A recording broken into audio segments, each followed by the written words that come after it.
do. Do do do do do do do do do.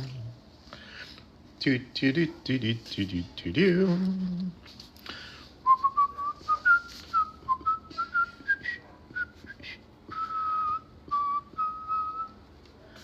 Hello, everybody. Welcome. My name is RODGON. I'm an artist. I'm a designer. I'm an illustrator. I'm a cartoonist, comic book artist, book editor, magazine creator, advertiser, marketer, whatever you want to call me. But today, my best title is that of teacher. So, I welcome you today to another one of my lessons. If you have never drawn with me before, we sit here for about an hour and we teach different topics. We sit here and we show you guys for about 1 page of my sketchbook how to draw certain things, how to draw and communicate different things into a page, and how to be able to draw better. It also gives us people to draw with, people to shoot the bullshit with. We have creative people here from all sorts of industries. And I have heard recently that a bunch of people from Disney watch me while I do these things. So, chat in the chat, talk to the people that you see here. You might end up running into somebody that you might be really fun and interested to learn, to know, and get to know. So, our community grows every day, and it's really cool. So, yesterday you guys decided on a topic that you guys wanted me to talk about. And that topic is S.A.M. S.A.M is my system to drawing a body. And it's the easiest way that I've ever found to draw interesting shapes. So S.A.M has a little bit of an update. So I'm going to update him today with one more piece of the puzzle. So we are going to be talking about S.A.M. We're going to be talking about perspective. Perspective is often seen as something very daunting. And it's seen as something that is incredibly hard to do. But perspective in itself doesn't have to be any harder than drawing a little coin flip. You can learn how to put things in perspective really easy by just learning how to draw different size circles inside of a circle. When you want to take something like this and you want to make it an environmental thing, you just make it bigger. And then you cut it off wherever you want the horizon to be. So even though you are maybe drawing something at a bit smaller scale, you can draw things in perspective relatively easy because all you have to worry about is this little tiny little globe. Right? And the globe gives you the sky and it gives you the ground. So it's a very easy way to be able to figure out perspective. We'll talk about that a little bit today. And we're also going to be talking about character design sheets. So character design sheets, I wish I had my actual sketchbook here. I didn't bring my sketchbook. I guess we're going to have to make some. We're going to talk about character sheets, and essentially what they are is just being able to show that you can move a character around. That's essentially it. A lot of people, draw the character's faces and stuff like that, or their character in motion all the time. But I'm going to show you guys simple ways that you guys can do it. And using S.A.M, it's going to be a lot easier. Because S.A.M is awesome. And if you guys have any questions about if I can do character designs, let me show you something. I teach this stuff every day. But I like demonstrating that all the variety of characters. I'm coming up with my cover for my character design course.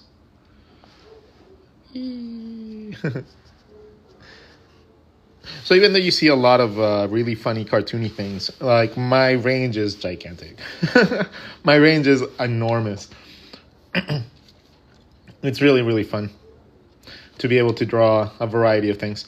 But today we are going to be talking more about like a Disney-ish type of style. So we're going to be considering the features, the anatomy, the movement, and everything to be more like a real person. Right? We're not going to be doing it too stylized. We're not going to be doing it like this. We're going to be trying to aim to draw something with a little bit more meat to it. And that is not going to be much more difficult than doing this, by the way. It's not. It's not going to be much more difficult than that. After today, you guys will have a very good understanding of what body parts are hard to draw and how to draw them better. And also be able to move them around to be able to draw them a little bit more. Okay? I was testing this theory, this method, and trying to break it. I was trying to break the theory, because there's always a limitation to most theories, but there wasn't. So I'm gonna show you guys something really cool today, and I'm kind of exploring it too. So, you guys get to learn with me. So, what if I told you that I could teach you how to draw a human body with 4 circles? If I told you that I could teach you how to draw it with 1 circle, would you believe me? Well, a lot of people don't. But it's really simple to draw a simple shape, like a little circle, and then draw little body parts coming from it. The shape is round, right? My shape is round, so it allows me to easily find the edge. I just go around and let myself come out, and I have myself a leg. That's really cool. If I want to change the leg position, well, I just follow this into a different direction, and I have a leg in a different direction. The same thing with arms. Interesting. So now, what happens if I draw them inside, though? Oh, cool. So now I have an ability to draw a figure, twisting, turning, kicking, pushing, in any direction I want. How do I make it go around? Well, you bring things in to rotate them, right? Using overlapping shapes, you're going to learn to do these first, and then you're going to overlap them a little. And guess what? You just twist it and turn that character, created volume. That's kind of cool, huh? Now, if you go and you allow this to be the belly, and you draw the other arm behind it, now you have created depth. That's really cool. So now, why does this work? Well, this works because of our rib cage and our hip bones. Our rib cage is this egg-looking thing, and it has 2 bones that stick out from it. Okay? If we don't focus on the details and the little riblets and stuff like that, because we don't really see that, right? We focus on the muscles and the things that we see. So, the volume for the rib cage, and you have a collarbone that leads you to where your arms have, like measurements. We have arms. Yay. Cool. Okay. The rib cage tells you the size of the head. The rib cage is going to be about a 3-part thing. So if you divide a rib cage into 3, you're going to have, one of them is going to be the size of the neck. Right? Then these 2, you extend out the collarbone from them. The collarbone always goes beyond the rib cage. And then you connect that point to the back of the head. That is going to give you this little compass-looking thing. Okay? That is a bust. That's the size of your neck that you can easily translate to your head. And this is the side muscles, the overlaying layers here. If you overlap your lines like this, you get yourself the neck muscles. If you take this little circle, you take the front, and then you just do your indications, not a complete line, you get yourself the muscles for the collarbone, 2. And then from the ear to here, if you connect it, 2, it gives you the rest of the muscles for the neck. Hey, PBT Sloth, how you doing? I love your pup's tiny tip taps in the back. I know he's a very happy puppy. Hey, what are you eating? Don't eat your own hair. Don't get it out of the trash. Jesus Christ, dude. All right, go to your bed. You're lucky you're cute. Just gonna throw it up later. On break during work, glad I get to watch your live again. Yay! So let's get back to this, okay? So we have our rib cage. This is going to be a little egg. We're gonna represent about 1/3 of it as a little circle, and we're gonna draw a line. We're not even gonna draw a compass. We're gonna draw a line, a straight line. That's gonna be the simplification of the rib cage, okay? This will lead you to knowing the size of your neck.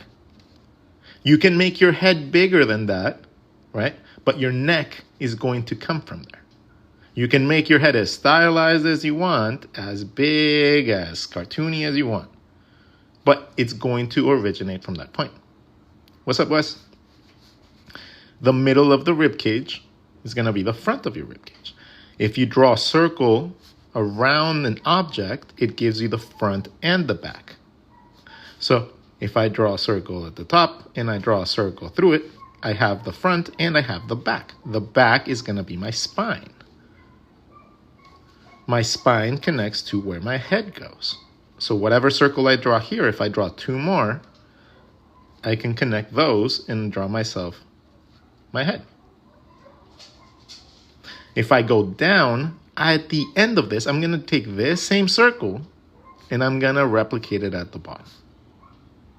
Okay? Exact same circle underneath, and then you draw your hip bones from the bottom like if it was like a Quidditch thingy. Okay? The other way that Wes, for example, that he just joined us, the way that he likes to do it is an arrow. So he points an arrow down and then he finds the holes like that. Once you find those, you just touch the edges and you have yourself your torso. Okay? These circles, you can draw your legs from there. Yay! In any direction you want.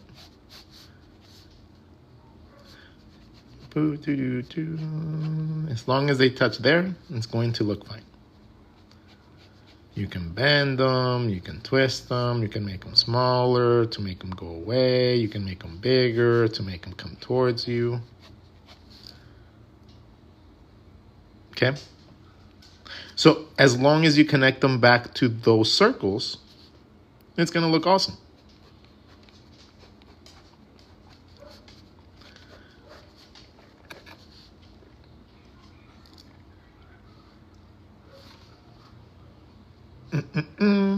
And then from the arrow, it's the same thing. You just find those circles. And then at that point, you can draw something as simple as a little chibi leg. You could draw noodles if you wanted to. Anything that you draw from there is going to look like a leg. It's a psychological thing, right? If anything comes out of an angle, our head automatically represents it as a leg. Even if it's not necessarily all muscly and has all the stylization of a leg. You don't need all that curvature and all that detail to make it look like a leg if you're doing it from the right place. Okay? As long as it's from the right place, you can always go in and add all that stuff later. Okay? So keep that in mind. This is the easiest way to do it. When you try to add a lot of complicated shapes, which just are layered volume on top of your things anyways, depending on what you want to do with them, don't stress about getting the curves until you get the form right. Because if you get the form right, then the curves are easy, stupidly easy to do.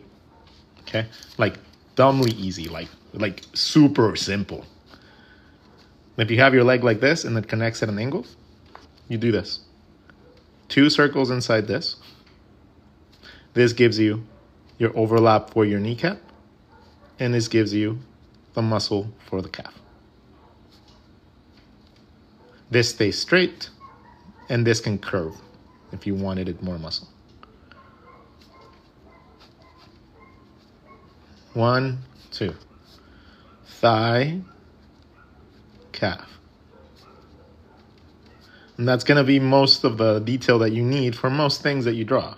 Like, you're not going to need a lot of detail unless you're going into mega detail. But then that also translates to that, right? When you have your shapes, All you got to learn is a little bit of anatomy, and these things turn into that.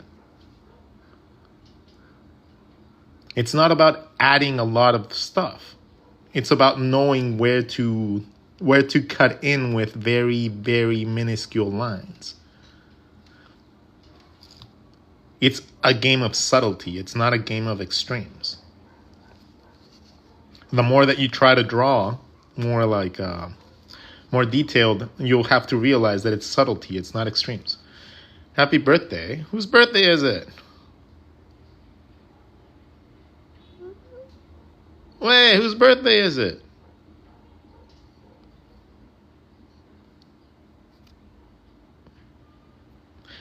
Oh, someone said happy birthday. So, happy birthday from RODGON on to you. Happy birthday. I hope to have some fun too. Yay! And draw a little cake.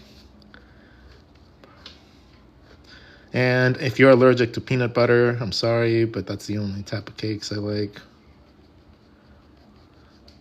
I got tired of vanilla. The individual body parts are easy, but putting together is difficult. No, not really. I mean, when you're thinking about drawing things like bodies, right? Anything that you draw, anything with body parts, you should never draw just that body part.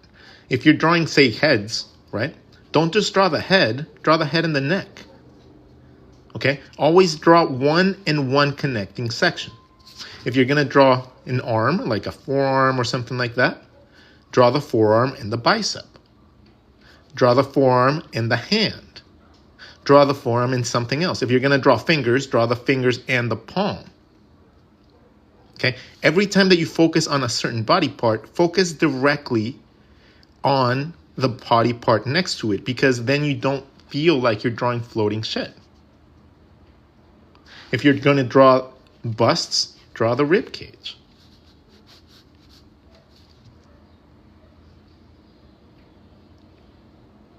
Always draw the next body part next to it so that you now feel like you're drawing a robot. You're not drawing something separate. You're always going to feel like it's one big element, just complicated parts that complete that element. Okay? Oh yeah, and you guys have to hit that like button. You guys have not hit that like button enough. You guys only have 5.2 likes. Really? Come on. I at least deserve at least 7,000. At least 7,000. Could we see a finish? Yeah. You want to see how this would look like all fleshed up? So if I were to draw it skinny and thin so that I don't throw off and you guys can see the progression, this is what it would look like. Hip bones, legs, foot. The arms come from here. You draw the outside of the arm first into the inside so you can create volume. Outside first into inside for volume.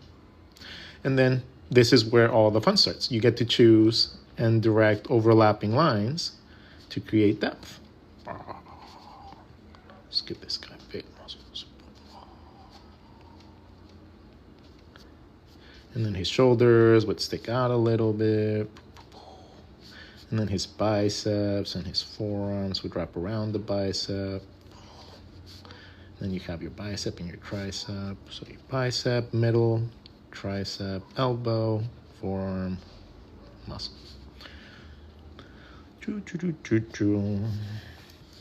And I'll do another one more detailed as well. This is just more like a little simplification of the muscle structure. Hip bones are already there. If I divide this into two little overlapping shapes, I have my thigh and I have my calves. Boom, boom, boom. Foot, toe, foot. So when I'm drawing very simple characters, this is roughly what I do. I'm just figuring out the basic position of things, right? Now, this looks really clunky right here. I don't like that. There we go. So when you start drawing more complicated things and you start drawing more detail, you're going to have to pay attention to more references than you think. A lot of the times, drawing more detailed stuff isn't harder. It's just going to be you have to be more observant and you have to pay attention to different things. When you start paying attention to anatomy and you start paying attention to how muscles overlap and intersect and stuff like that, that's really cool. But it's going to make things really complicated if you don't keep in mind all those initial lessons. If you don't keep in mind all your structure, you're going to lose yourself in all those little overlapping mapping parts and stuff like that. And you're going to end up lose yourself in all those little overlapping mapping parts and stuff like that. And you're going to end up with a drawing that looks stiff and boring and just bleh. Okay, but little by little it comes. It doesn't just magically happen by learning how to draw human structure. Okay, first you need to learn a human structure, and then you need to learn how the muscles fit around that structure. How the overlapping shapes you draw create depth.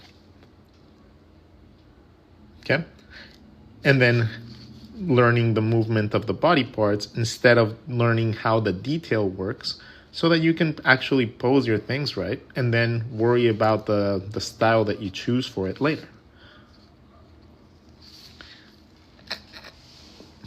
I did message you, but oh, I'll have to check. Sorry about that. I am a very messy person. How do you turn these poses into poses not just standing? You move the legs. So if you have a character, right? I'm going to show you every pose that you can possibly do. You have this character, you have your little pose, and you draw them in a standard pose first, right? Standard pose. Yay. This is an easy pose to draw and easy to find. Once you find this, find the origin point of your body part. From there, just draw the body part connected to a different section. You can move this in any direction you want. As long as you connect it back here, it's going to look right. Okay? You can make them smaller to make them go back in space, make them bigger so they look like they're coming forward. Same thing applies to the arms. Once you understand how that collarbone controls the arm direction, you're going to be able to move your character around anywhere. Okay? Back, forward, front, up, down, left, right, whatever it is you want to draw. So understanding the connecting points is the important part. Understanding how the body part connects to the body is the most crucial. The angles that you choose determine what you can do with them. And it's only until later that you need to add all your muscle structures and stuff like that, because that comes after you get that structure right. Okay? Once you get the structure right, then everything else comes so much easier. But if you're constantly guessing if you're drawing the thing in the right place, and you're like, oh, well, I don't know, well, maybe this, maybe that, then that's when you start getting into problems. You start getting into, oh, I don't know how to draw this. I don't know how to move this. I don't know how to draw an arm coming in this direction. I don't know how to twist the body. Right? Learning how to move the body around in a simple way will help you understand anatomy and posing and all that so much easier. How do I fix my line confidence? Make mistakes, but make mistakes and correct yourself. And if you don't correct yourself, then you're not making any progress. If you redraw the same thing a million times and you make the same mistake a million times, you're not getting better at that. You're just reinforcing bad habits. So if you're not constantly telling yourself, hey, that could be better. Hey, that could be better. Hey, I drew a leg and I don't know, it looks kind of weird. I drew this thing too high. If you're not taking notes, I mean like, let's make it smaller. Oh, cool. Yay, that worked better. Note taken, make smaller. Take notes. Notes is really like it's an overlooked situational thing. Like, we're visual people. We are all visual people. We're all drawers. We're all people that draw. We all learn visually, right? So if you're not telling yourself, hey, you did that off, maybe you put the thing on the other side, right? Like the thing for the leg, you put on the other side one, then you're like, that doesn't quite look right. And then you find it, you correct it, and you're like, the muscle goes on the inside. Oh, okay. So it's straight on one side and curvy on the other because there's muscle on the other side. It's not a technique. It's not a theory. It's bone in the front. That's why this doesn't have anything in front. And then this is a muscle. This wraps around. Ooh, same thing happens here. You have all your bones on the top. So you have all your bones that go down. And then you have your squishy part underneath. Okay? Most of that happens in the whole body. You have your bone, and then you have a squishy part underneath. Fingers. Arms. Same thing. Bone, squishy part. Okay? Bones for the hand. Squishy part. Underneath, it's squishy. So most of the things that you draw have a stiff side and a squishy part. A lot of the times, they're represented as curves and straights. Right? But it's not curves and straights. It's a darn bone. Learn to draw the damn bones. The reason your thigh is curvy on top is because your bone's in the middle. You have a little bit of curviness on the bottom, not much though. And then you have curviness on the top from the thigh. Here on the bottom, you don't get that because the bone's in the front. You only get curviness and swishiness to one side. So that's why when you draw legs, you do this. Thigh, leg. And then you connect the muscles after. And then that's the easiest way to learn to draw your leg in any position.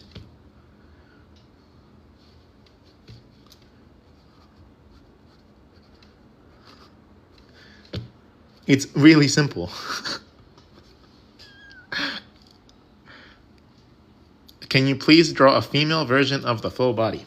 So you're going to love this because the only difference between a guy and a girl is just making that circle wider. Right? You'll see. If I'm drawing a character and I draw my hip bones about the same size as my rib cage, I'm going to get myself a character that doesn't really have a gender. There's no real differentiation here. Okay? The moment that I make my hip bones bigger and I leave the rib cage the same size, I'm going to get curviness. Natural curviness. It's not even like forced. My legs go to the same place. I'm going to get more curviness because this got pulled out more. So now I have a curvier figure. That's really interesting. If I make them skinnier, let's say the rib cage, and then I make the hip bone smaller than the rib cage, guess what happens? You get more of an upper body dude. Interesting. And then boobs are super easy. From that little circle that you draw from the compass, draw either a heart from the back or draw a heart from the front if you want really, really perky boobs. That's it. They connect back to the armpits. And that's how you draw boobs. And you can make them as big as you want or as little as you want. You can mix and match everything. I don't know.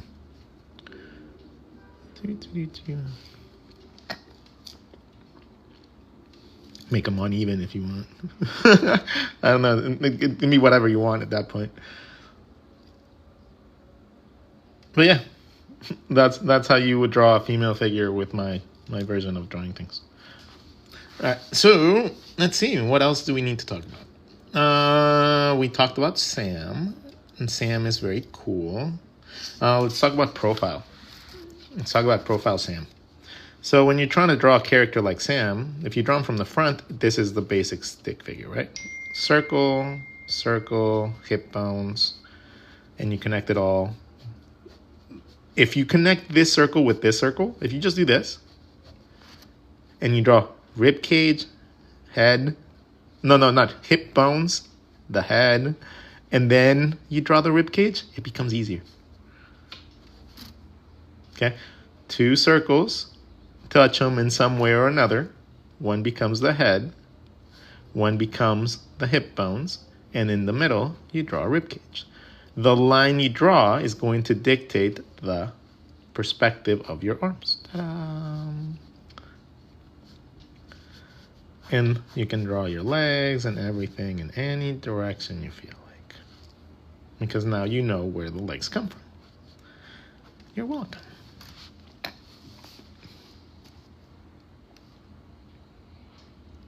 So now you can draw characters in doing anything you want. Anything you want.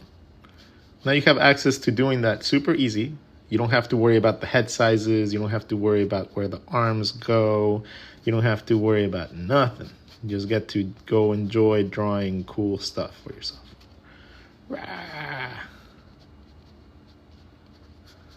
Because once you take away having to guess where things go, you can have fun creating things.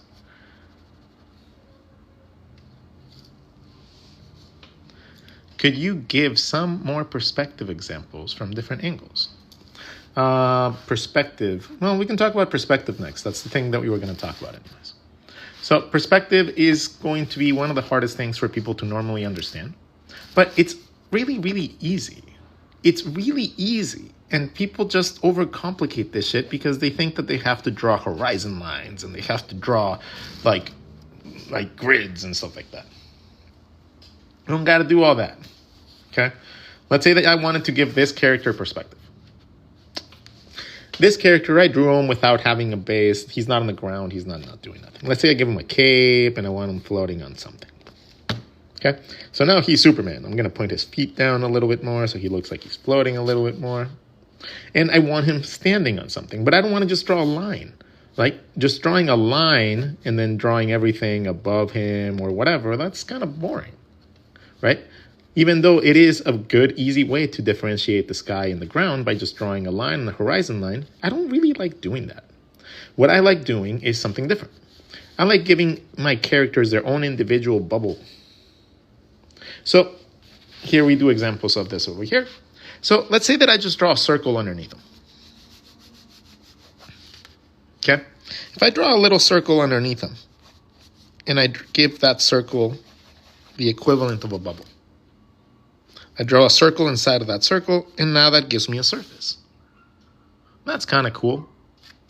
I literally can just give this guy his own little surface to stand on. Well, that's awesome. If I change the depth of the circle, let's change that, make the circle a little thinner. Oh, that would make the character look a little bit different, right? It wouldn't be not so much seeing the surrounding areas. You would just see it kind of flat. The equivalent of this. So now when I fill that out to that circle a little bit thicker, it gives me more of an overhead shot. So now the character being in the same way, I can make him look like he's overhead. It's a really cool way to be able to see perspective. Let's play it around this one. If I draw a really full circle, the character is now dancing on a dance floor where he has surface this way. But if I drew a really thin circle, now he's essentially landing on this little spot.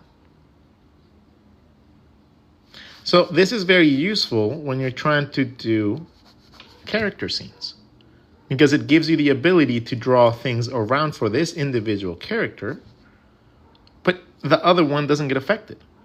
Right? So that means that this person could be like on a mountaintop and he's jumping off a cliff, and this person is a completely different surface, right? So you can make characters stand on different things. That is why I like this type of perspective much more than I like the other horizon perspective. And then if I want to put all of these guys into another scene, I just draw a bigger circle around them, and then both of these guys are in this perspective now. So now I can draw people here, underneath, or whatever. These two are fighting on the ledge of things. And then I have this guy down here like, what the fuck's going on? See what I mean? The possibilities of doing this and then framing it to whatever you need. Like, let's frame only that part so you don't see the circles. Now you have a full scene with layers of perspective. Layers. And then you can always add different things on here and they will look like they're interacting with each other, as long as you give it your own individual perspective point. And then whatever the horizon is the edge of that shape. So you can draw your mountains and all that shit, and it's not even flat. So it looks cool. So that is how I see perspective. My perspective viewpoint is being able to find the surface and being able to change the depth of that surface by literally just changing the roundness of that one thing. And it's ambiguous, right? This same shape, if I choose this to be the top, it would give me an overhead shot, like looking over a cliff or a building. So it's all ambiguous. It's all ambiguous, and it's awesome because it just allows you to be able to be creative and have fun with perspective instead of thinking it as an overwhelming thing where you have to come up with the entire void of the universe because you drew a horizon line and now you have to fill everything between the horizon line and you. That's what makes my brain hurt. When I do this, I'm like, yeah, okay, I have my things in the foreground. I can draw that, right? Cool. Then I have to draw background, so I draw like a city or mountains and stuff like that. And then I'm like, in between here, there's a billion things that could be here. There could be little trees over here. They could be this. They could be this. Like, that is what gets me. I have to come up with an infinity of things for this to be able to generate perspective for one dude right here. Right? This becomes less important, and the environment becomes more important. The way that I create perspective, my character is the main focus. And then I get to choose how that character looks in space by simply drawing a circle around it. If I choose to do this in a wider scale, I can just, again, take that same circle, just make it wider, and I change my horizon line to a little bit farther back. And I can do that infinitely to create layers and layers and layers of perspective, which is really, really cool. Let me see if I have some examples of stuff that we've done with that, just for shits and giggles. Let's see. We did a whole like layering thing at some point. Let me find it. It's a big sketchbook. We pulled this up quick. Here you go. So this is essentially how it works, right? Your horizon changes depending on the depth of that circle. But you can add layers and layers of this as long as you keep on adding things underneath.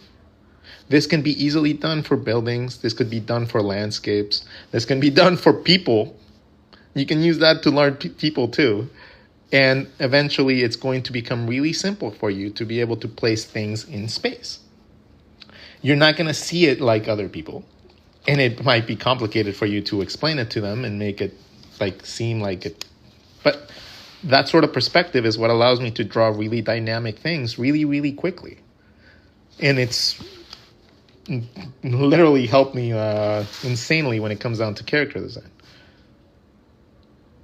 Right? Grounding my characters has been like never been so easy. Let's see, more examples. Oh yeah, right there. So little exercises like this help you understand this a lot more. Okay? So keep those in mind whenever you're practicing, and you're going to have a lot easier time with perspective. Because it's a really fun way to learn it. Like a really ridiculously easy way, and we did this with that same technique. And then this was like a 3-minute drawing. Like this was while that lava song was going, and we didn't even, like we still had time. Things like that are how I created these guys. I created a bunch of things. Most of the scenery that I do is made with that sort of perspective. Let's see what else. Is there any other examples in this? Nah, then we just started drawing things like hands and poses and action poses and stuff. Right, so that is an example of bubble perspective. There's a couple more examples. Okay, bubble perspective is really, really cool. And it's just going to be a slightly different way to approach these things. You can do it with boxes too, by the way. If you do it with boxes, you get the same effect as this. So it doesn't have to be circles. It can be boxes. Okay, so that will conclude the bubble perspective part of the lesson. I think we have completely covered that. And what else is next? Character sheets. Well, character sheets are going to be fun for you guys to understand. Because character sheets, there's two different kinds. Okay?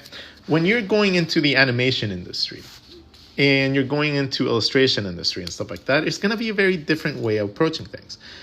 If you're going to be doing character sheets for animation, depends on the animation and the level of production that you're going into. So if you're going to do model sheets, which are model sheets and character sheets, I would consider them to be two different things. Model sheets are going to be how to keep a character on model. Okay? This is going to tell you the eyes have to be this way, and they explain everything. It's like an architectural map. They tell you thick line, thin line, 3 circles, this much, and then they go through every detail, like when they're mad, when they're angry. They have to show you how to do the detail for everything, right? That's what a model sheet would be. This would be intensive. This would be a booklet full of things to be able to follow in order to make sure that everything is done right. From head shapes to spacing in between the eyes to spacing for the mouth, different facial expressions, not aligned, right? It's just more so to teach like someone, okay, this is the line work you use. This is the thickness. This is the mood you want to convey. That is what you do with this. So you draw a bunch of things. You don't just draw a guideline. You don't go like a turnaround. No, in this case, let's give my character Bernie, for example. Or I'll just draw myself. If I was drawing a character sheet for me, I would draw a bunch of expressions of me being angry. Not just one. I would probably do a whole page of showing how I can show frustration in my character, right? It would be like, here's my character. This is how the eyes interact when I'm happy, when I'm sad, when I'm angry. But I would try to convey as many as possible so that they don't have to guess. That is the basic aspect here. Model sheet is so the person never has to guess how you chose to draw the character. A character sheet is going to be more so something that you give like a 3D model artist or somebody that's going to need to model that or recreate it or production. Right? So that's going to be more of a turnaround. You're going to have your character and you're going to draw him like with a stiff pose and you're going to draw him forward, sideways, backways. You're going to do all these turnaround things so that they can model it. So they can do a 3D model, so they can do lighting, texturing maps. All that stuff is needed. So they need this base form. They don't need movement. They don't need you with facial expressions. They don't need shit. They just need to know what the body shapes will look like, how the character is formed, so that they can do a 3D model or any sort of character design from it. This is not meant to go to other artists necessarily unless they're doing a different form of art for it. This is going to be used for animation because they need to move them, but an animator would get both of these. An animator would get this to learn how to construct the body structure, and then they would get a bunch of model sheets to be able to make sure that the legs and the arms move right? How do they bend? How do they turn? So they're two different things. Learning how to move a character is not necessarily going to be the model sheet. It's not going to be the character sheet. And you have to be aware of what is needed of you for the job that you are applying for. Because if you apply with this, but you don't show any of the stuff they need you to, they're not going to hire you. They're just going to be like, it's just another student. Just another dude that doesn't know. Yeah, just put them to the side. Tell them we put them on the waiting list. Right? Oh, tell them that we put his stuff on file. That's the biggest fucking crock of shit that people say. No, we'll put your stuff on file. Yes, no, we keep it on file for up to 5 years. Yes. They don't look at that. If they tell you that, just resupply, reapply, make it another flashy thing, and then just reapply. Don't be like, oh, well, they have my file. They're going to look at it and expect me to get a job 10 years down the line. Don't fall for that shit. Okay? So that's what I would say the difference between character sheets and model sheets. I wish that I had my actual Bernie book. If I had my Bernie book, I'd show you guys what a character, what a model sheet would be. But I don't have it with me. I'll have to show you guys later. Bummer. Let's see if I have anything here, though. I have a whole book for stuff. Oh, well, we did a couple of designs for, for example, here. I was doing some stuff for Marvel, right? And it's Fantastic Four stuff. And this is just barely little sketches. But for example, the Thing, I had to figure out how to draw his face structure. So I went through different design elements, trying to figure out how it would be the most appealing, right? So eventually, I landed on this type of face structure because it just looked the coolest, and then I had to simplify it. So it was a matter of going through a whole architectural thing to be able to end up in a certain design. And I've done that. For example, here, if you were doing facial model sheet for a character, you would go ahead and do face structures that would show his visions in a bunch of different ways. Not just 5, not just 3, not just 3 pretty ones. No, if you go in there trying to show a portfolio for a character or a character design model sheet, something that has to be demoed, and oh my god, look at how pretty it is. Oh, look at the layout. It looks so no one gives a shit about that. They want the drawings to look cool, and they want as much information in the drawings to look cool. Put a little bar that just says this. Done. A little block of color behind it if you feel like it. But don't think that the layout is going to get you the job. The job is not the layout. You're making it look prettier than it is not going to make you get the job. You're going to get the job if the character designs look like they're broken down right. That's it. You can submit those on a plain piece of paper, and if they're done right, you're probably going to get hired. What do you think about anime style? It's just another style. It's no different than me saying, oh, what do you think about editorial style? What do you think of cartooning? What do you think of, simplified art? What do you think of this? What do you think of realism? It's the same shit. It's just different styles. It's different ways of rendering the same knowledge you have. You can draw an eye in an anime style or a Disney eye style if you know how to draw eyes. If you know how to draw hair, you can draw hair anime style, or you can draw hair realistic style, or more like a K-pop person, or Odin, whatever. You can draw things and do things if you understand them. You're a creative human being, so all you need to know is the construction of it so that you can deform it in any way you want. Once you understand something, then you can be creative with it. Before you understand it, you can't. You can just replicate. When you don't understand, you replicate. When you understand, you create. Could you possibly do an uneven pizza slice? Yeah. Let me show you guys the uneven pizza slice. Seems to be a very popular method of drawing because it's really easy. So if you're drawing profiles and you want to draw characters better, you can do a pizza with 4 slices. 1, 2, 3, 4. Choose one of them to be a little uneven, and that's going to give you your jaw structure. If you level the eyes with that little line, you have access to drawing really simple characters.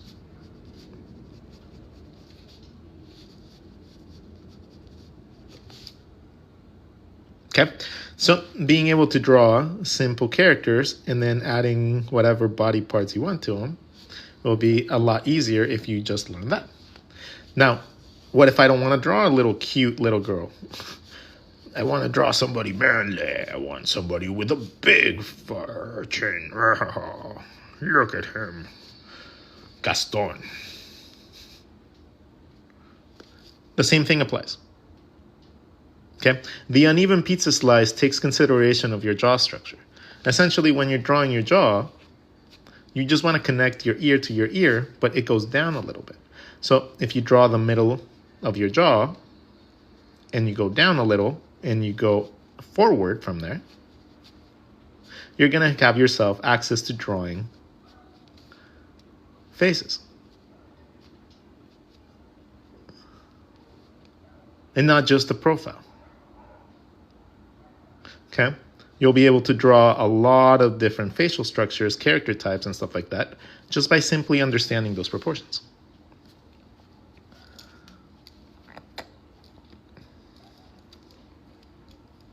And that is something that you can do with a bunch of stuff. So here, we did a bunch of examples of it yesterday, I think.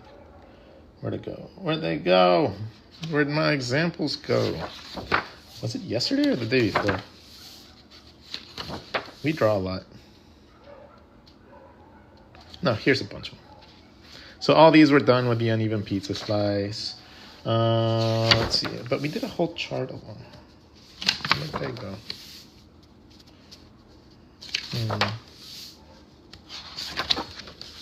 Holy shit, how many days ago was that? And I thought it was like yesterday. Apparently not. Or did I draw it in the other sketchbook? I don't think so. I was pretty sure I did it here. There it is. So, if you can see, these all started with the same sort of shape, and then they just got turned into all sorts of different things. Because that's all you really need to consider. The jaw structure and the front of the face is really the only thing that changes between humans. And when it goes into animals, it's even easier because you don't have a chin. Animals don't have a chin. So it becomes super easy. Let's see, some more examples. Where are my examples? I was like certain that I did a bunch of examples yesterday. No, we did a guy that was opening his mouth.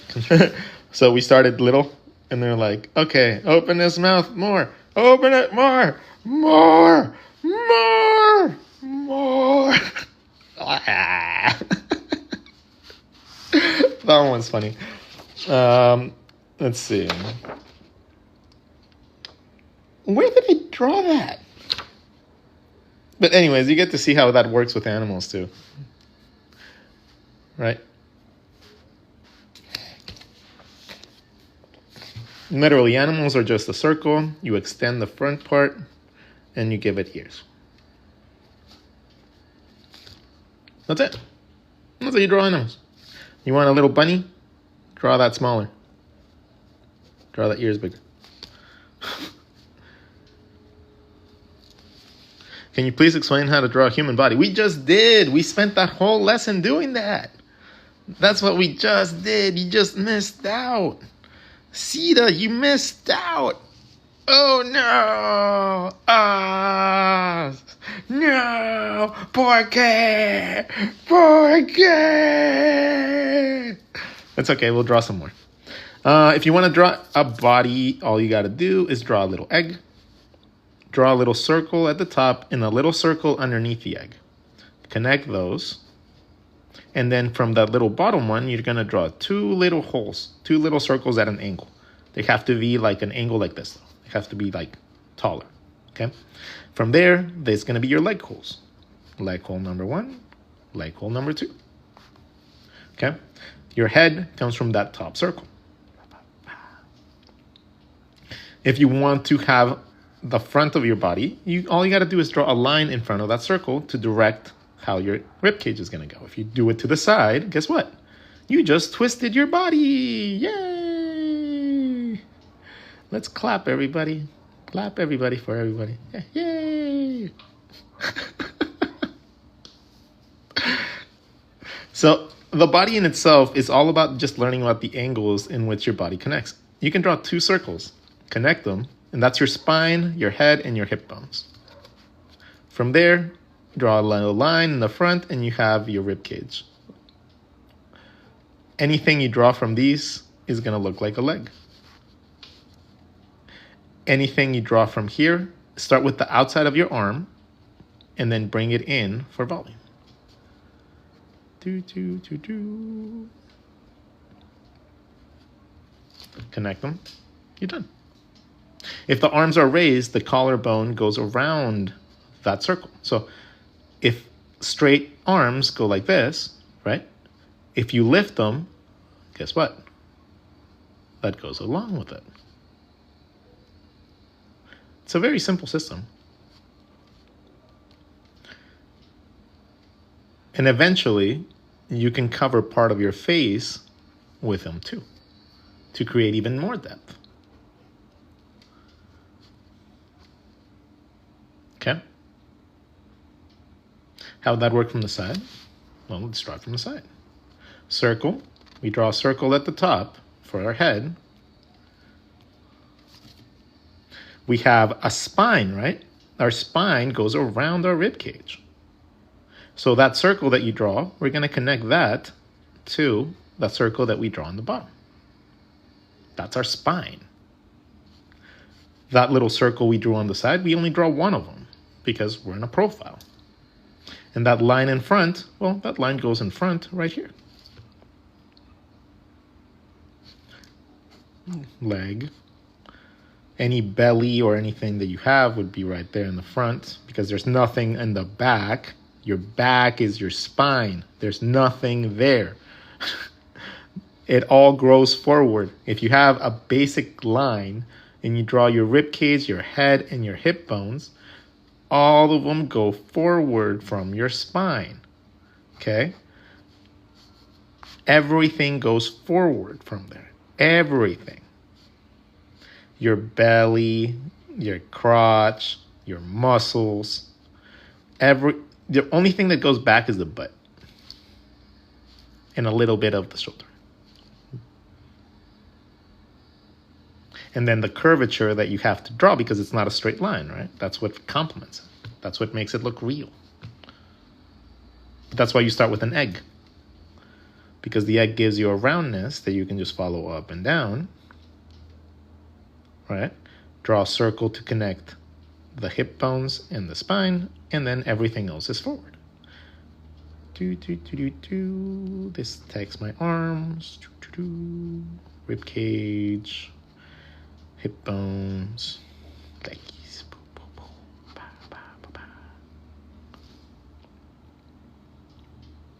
And beer belly. Wow.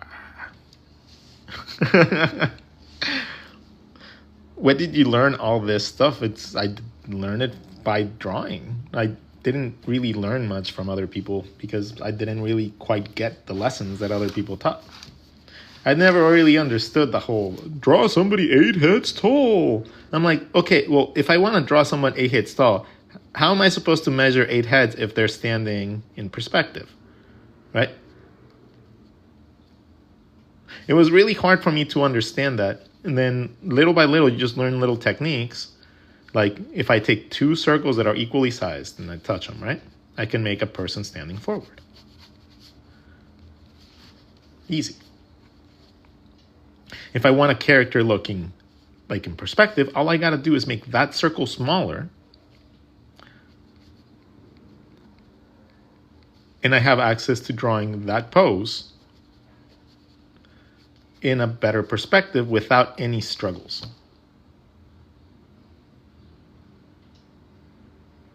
All I did is move this here. Use perspective to tell myself how to draw the other body part. Easy as fuck. Right? It was so easy. And if I want to draw a different character, well, I know this is my head circle. All I got to do is draw my hip bone circle, and then I can change the way that the spine works. And I have access to countless arms, countless legs, and it all is going to look relatively good because they come from an anatomical point of view. So if you're doing something like somebody chasing a kitty or something,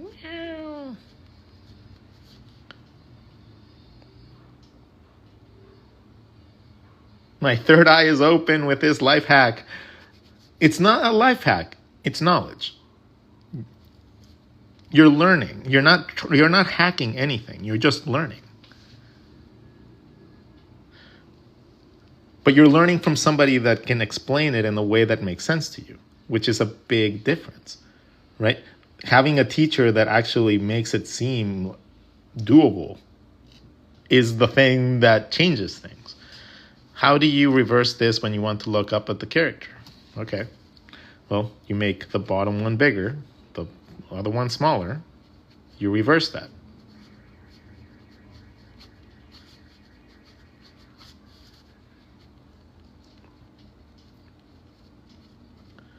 Right? If you reverse it, you get the opposite view.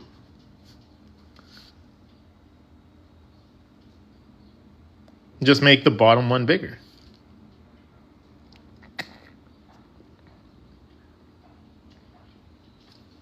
Ooh, the figure 9. So the figure 9 is the easiest thing to understand. Is the figure 9 is going to be volume and an edge.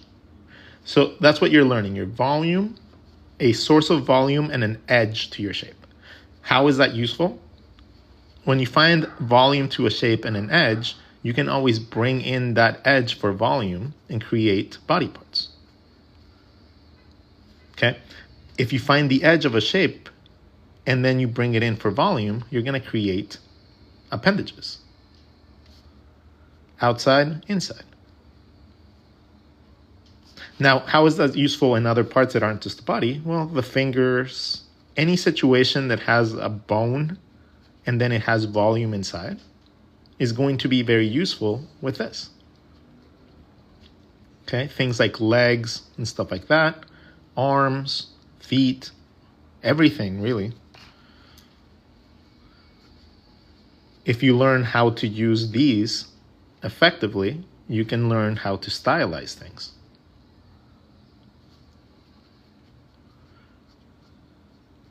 Okay, learning where certain parts curve, where certain parts don't. All that stuff is going to be part of your stylization process. And that's how you get the curvy parts for legs and stuff like that. So people that do like really curvy legs, they just know this really, really well. Okay.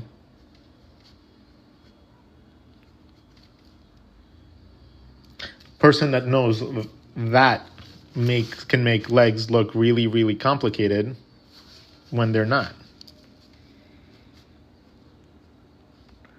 I can make a leg look much more enticing than the difficulty that it took to draw it, just by learning how to overlap a line properly.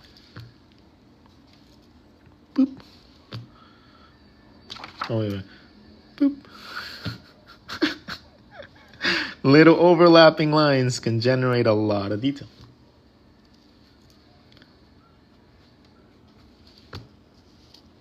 Bending forward is more about overlapping shapes. Yeah, bending forward would be about learning how to draw your head, your hip bones in the back, connecting them. Your head never really goes down. Like, your head never really, if you really look at yourself in the mirror, when you're bending over and doing things, your head never really goes beyond your shoulders. Like, whenever you're bending over, and say you have your head and shoulders, right? Like that. And your rib cage. As you bend over, your head doesn't really go down very much beyond your rib cage. I guess that's not a very good graphic. Hold on. Let's make a new one. Actually, we'll just cover that one because it's the same topic. There you go. Post-its. Post-it lesson.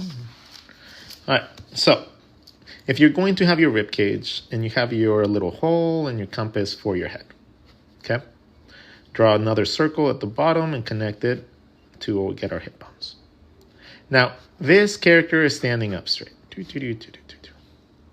Okay? If I bring this down, obviously, this brings my rib cage down with it, right? You don't have extra rib cage in the back of your body. So this brings it down and it creates overlapping shapes over the back part. The more you bring that down, right? Let's say that you're bending completely over. You have to get used to covering parts of your body up. Because if you don't, you're not going to get the look of it looking like it's overlapping. If you think that you don't need to cover your body parts up, that doesn't happen. You're literally bending over, you're covering parts up, right? So you need to be able to draw this section of your body, a little bit of your rib cage because you're bending down so low, and then your arms, depending on where they're going, they would guide like that. Then you would have your hip bones back here, and let's change the pose because I just ran out of space. You connect the edges back to the body, and you have yourself a person bending over.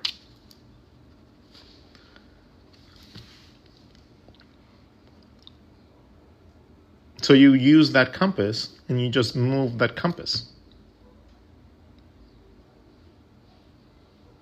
The compass guides the back of the body and the head. So it's really, really cool to be able to move it around. From a profile, a compass from a profile is only that, right? So a thin one. That's the outside of the arm, inside for volume.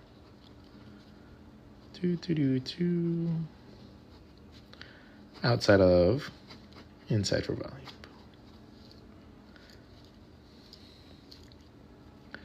And as you get better, you will be able to learn how to tell stories and do things and twist the body parts around and stuff. It'll be easier for you because you won't be guessing. That's it. The moment you stop guessing is the moment that you're gonna be better.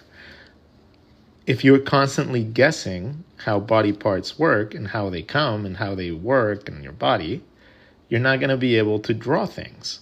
You're going to always constantly be asking yourself, how does that work? How does that look there? How does that do that? It doesn't look right.